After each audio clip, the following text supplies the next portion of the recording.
So they are the same price, meaning it will be 4,200 and these together is 800.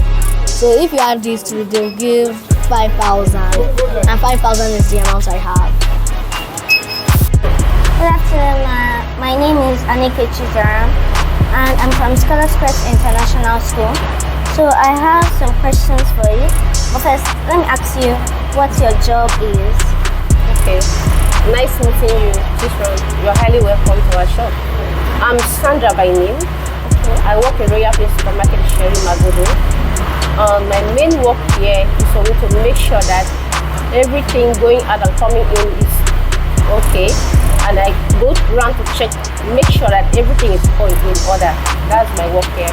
So my first question is, have the prices of your goods changed recently? Actually, it happens because of the economics of the situation in the country. So everything, all prices have gone up very high. I understand. Can you give an example of a product that is more expensive now?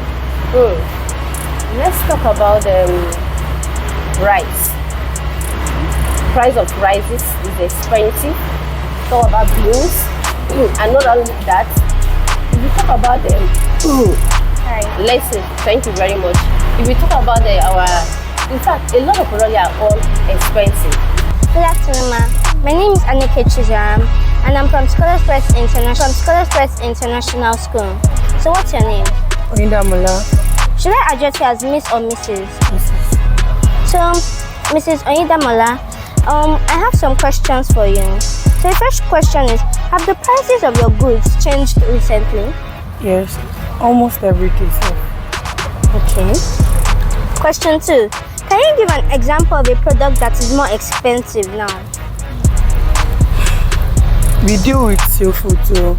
Prawns are more expensive, calamari are more expensive, and there are some particular fish that are more expensive, like red sniper, orange fish. Yoruba people call it eja osun. Then so on and so forth. Okay, thank you. Why do you think the prices have gone up? Due to the transportation, where we sell market, we have to pay money, feeding, petrol, everything costs everything, like everything. Okay. Do people buy more or less than before, and why? People are buying less now